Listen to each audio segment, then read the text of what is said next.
It's the cerebellum, small brain. If I go up, you can see an area here. That's too wide, so that's a little bit of blood or bruising here as well.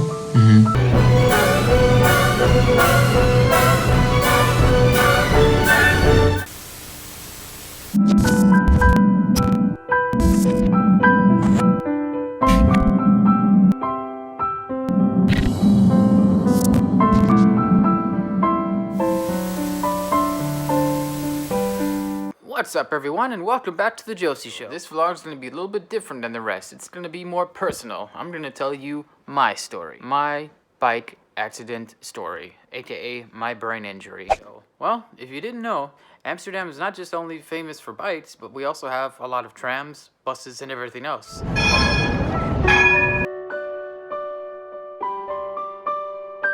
Sometimes when you're riding your bike, the bike path is next to the tram track.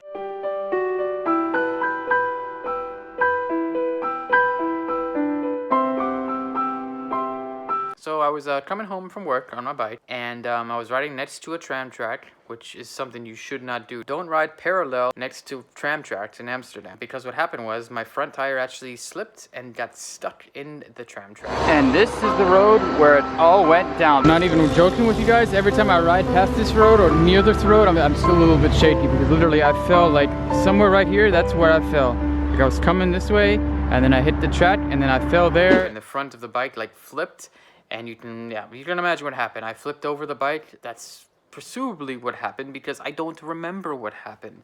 That's the other thing. I remember the tire getting stuck in the tram track, but from that point on, I don't remember anything. I woke up on the ground. The funny thing is my glasses were actually inside my jacket pocket and not on my face, which made no sense at all, because I'm always wearing my glasses. And the glasses are still fine, by the way. The people that picked me up on the street, they brought me to this cell phone case repair store. Thankfully there was somebody there, and they put a band-aid on the head wound here. Of course he didn't know how severe it was, but he did ask me if I needed an ambulance, and I was like, no, you know, I live 5 minutes away, I can walk. I think it was the adrenaline that actually made me walk my bike. He gave me the address of a nearby hospital, which he wrote on a piece of paper. Thank you for that. And I then made my way back home. But before I even, decided to walk home on my bike, because it's going to take longer, of course, I called Sylvia on FaceTime. I guess when I called her, she didn't see this part of my face. She only saw this part of my face. And she said, okay, yeah, just come home, take your time, come home. So when I finally made it home, I didn't see how I looked like. She wasn't going to let me see how I looked like, because she knows how I would react to that.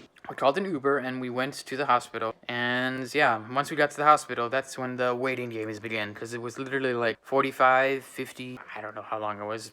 I want to say it was at least 45 minutes that we waited there. And the funny thing is, how ironic I'm saying that now, I was sitting in the hospital waiting area, and families with children coming by, and the children were actually looking at me, and they were actually scared when they saw my face. That's when I was like, I was thinking in my head, I was like, does it really look that bad? Like, I don't remember it looking that bad. So then I told Sylvia, like, hey Sylvia, take a picture of me and show me how the picture looks like.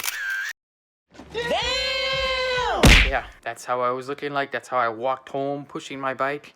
That's how I was waiting in the waiting room for 45 minutes looking like that. Not something you want to look like, right? When we finally saw the doctor, he did all the coordination and reflex tests, like the do this, watch the eye. He did all that, and I passed everything with flying colors. But they still wanted to do a brain scan, of course, and that's what I wanted too, because of course I fell on my head on a concrete road, and especially because the pain was so bad. Oh my god, it was like migraine times 100. So they pushed me, they put me in a wheelchair, and they pushed me to the CT scan machine. This is the first time I've ever had a CT scan, by the way. They put me in the machine. I laid there quietly. The machine did its thing. I guess it rotates around your head. I'm really not sure what exactly happens in that machine, because I had my eyes closed, because I was terrified, to be honest. So I can start at the bottom. Here's your nose. It's the cerebellum. Here are your both eyes. If I go further up, you can see an area here. That's too wide, so that's a little bit of blood or bruising. Go further up. There's some blood here too, and here as well. So I was really bummed out to hear the next thing the doctor said. He said that I'll be staying in the hospital for 24 to 48 hours. I really hate hospitals. Honestly, who really likes hospitals? What is your guys' opinion of a hospital? Let's get to that real quick. Have you guys stayed in a hospital? How long have you guys stayed?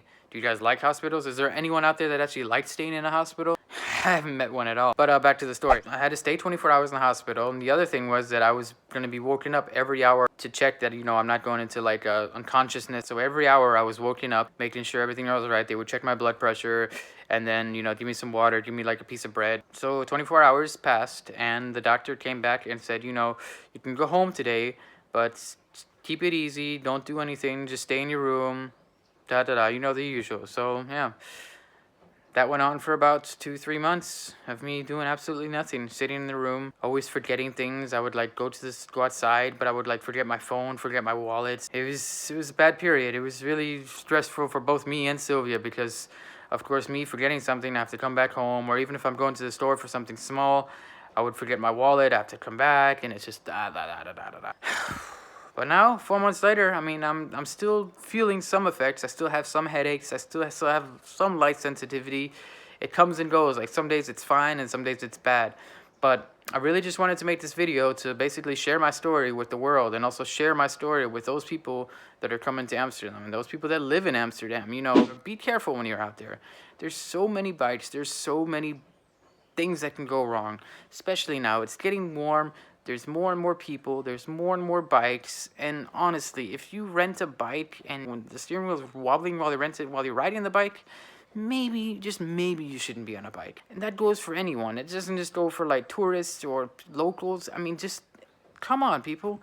And if you've never ridden on a bike and if you don't feel confident of riding on a bike, don't ride on a bike in Amsterdam. And that's coming from me because, I mean, I've rode a bike for years now, and you know, it was just a routine thing coming home, and the results of me actually having this injury were 5 minor hemorrhages in my head and blood in my brain. And the doctor actually told me that if it would have been 2 or 3 centimeters more, they would have to perform surgery. Now, is that something you want when you're visiting Amsterdam? Is that something you want in general? No, right? So just be safe out there. And if you want, wear a helmet. I know nobody here wears a helmet, but I mean, the 1 second you're not being safe, the 1 second you're not being careful, and you could have an accident just like mine. So if you want to be really safe, wear a helmet. You may look like a dork wearing a helmet, but hey, at least it protects your head, right?